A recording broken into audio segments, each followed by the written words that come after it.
Welcome back, and today we're talking about another touching topic. Forza Horizon 5 has convertibles. Now, why can we not use them? This and more after today's sponsor. Only kidding, I don't have sponsors. So, let's get right on the video.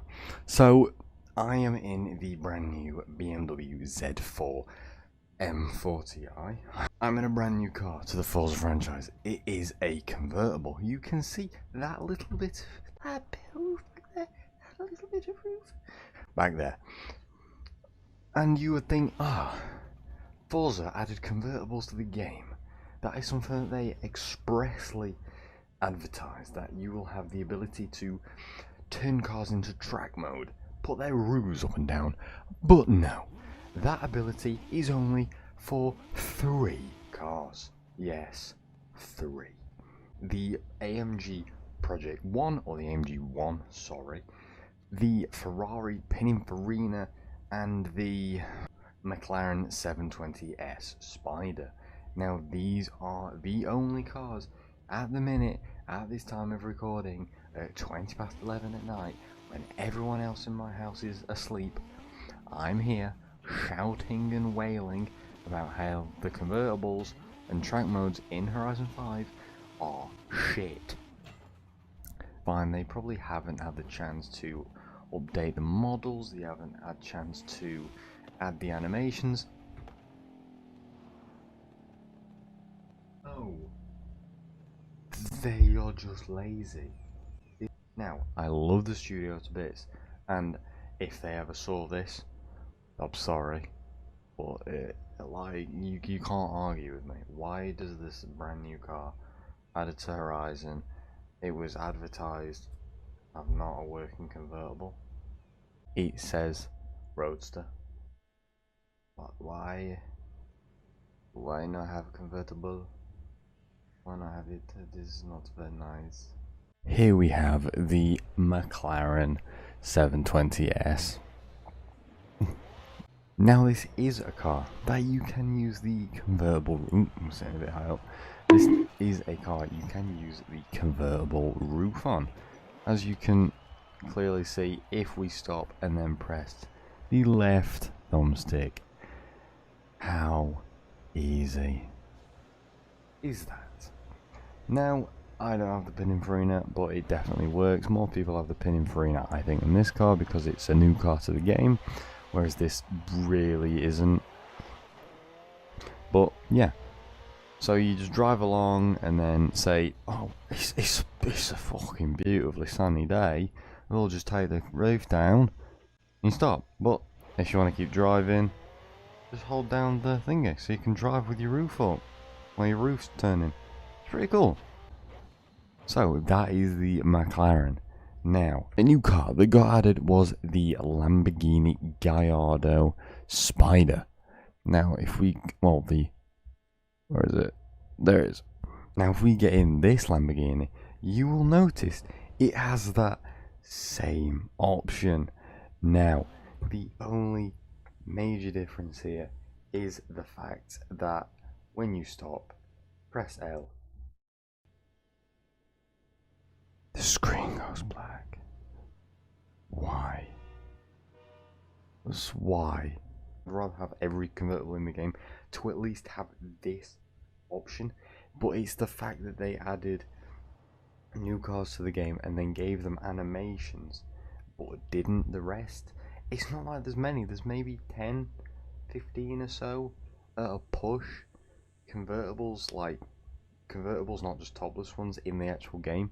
So why on earth they were just thinking about having these animations on some, well, 2, but not others, that is something I simply don't understand.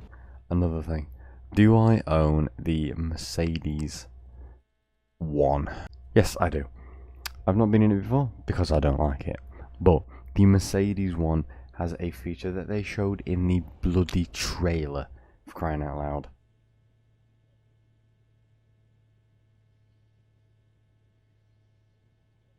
What's going on? There you go. That feature where you could change driving modes to it like a more speed focused mode, but then if you slowed down, it went into a more hunkered down, there you go, driving mode. Now this does look kind of cool, but why on earth it's only on the Project 1? I'm just going to call it Project 1, I'm sorry. I don't understand. For example, the Ford GT. That is a car that was literally the first thing people did when they could test it in real life, is put it in track mode. The fact that it was shown on the Grand Tour, actually, the fact where it just fucking hunkered down like a good inch. Spoiler rose, it was beautiful, but nothing. This car is known for having a track mode. It was one of its defining features when it was released. It's a brilliant car. Why it doesn't have this feature, I don't understand. Yeah, it has active aero, but we should get the choice whether we want to have that, whereas like it stays down or whether it's permanently up. I'm not a genius, but I don't think that would have taken a monumental amount of time. The fact that it's more complicated on the AMG Project 1, the fact that in this car it's not a slow animation, it's a chunk. It's like a mechanical, it just drops, spoiler comes up, jobs is over in seconds. Why they couldn't have that, I don't know. Finally, last but not least, the final nail in the coffin. One of my probably my second or third favourite supercar of all time. The McLaren P1. Now, if you know Forza, you know exactly where we are going with this. The last game to which the spoiler actually went up or down was Horizon 2. Now, in the P1, the spoiler doesn't rise until at least 70 or 80 miles an hour. So why on earth I am doing 10 and it's up? So they just went, sod it. We're not going to complete it. We're not going to make the car off. They know it's a very popular car. That still just shows me that this game...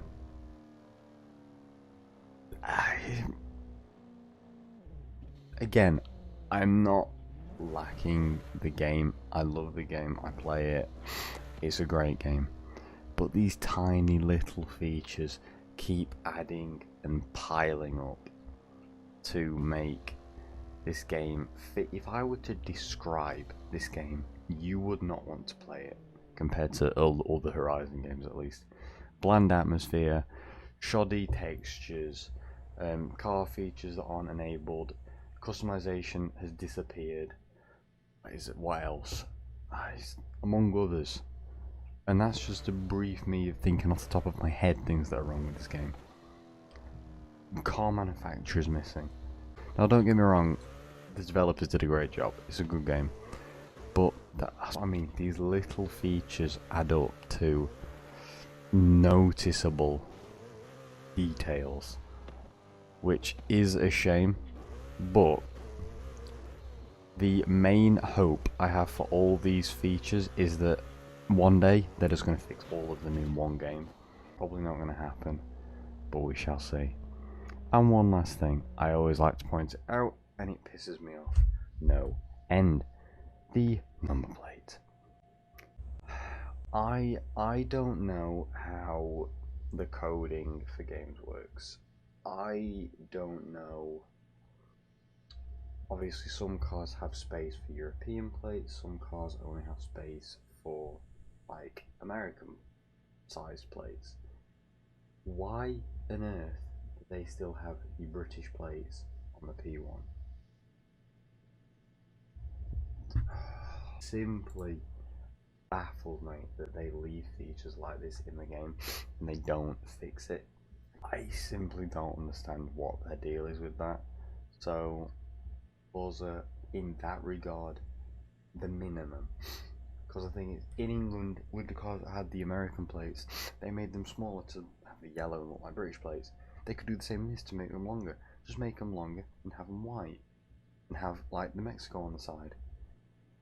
It's not a difficult fix. It's just a texture that is already in the game because it's on some cars but not others. So to me, that is the biggest just blatant we can't be arsed from the developer's point of view, to me. Now I'm going to rant about this in a separate video on its own, because I can, because no one's going to watch this video this far. But if you did, thank you very much for watching. Please do subscribe and comment down below if you made it this far.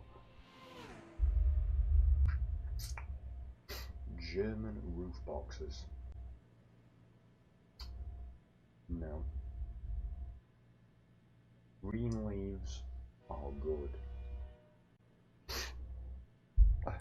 So, if you enjoyed this video, please do like and subscribe. Till the next video, peace. Thank you. Goodbye.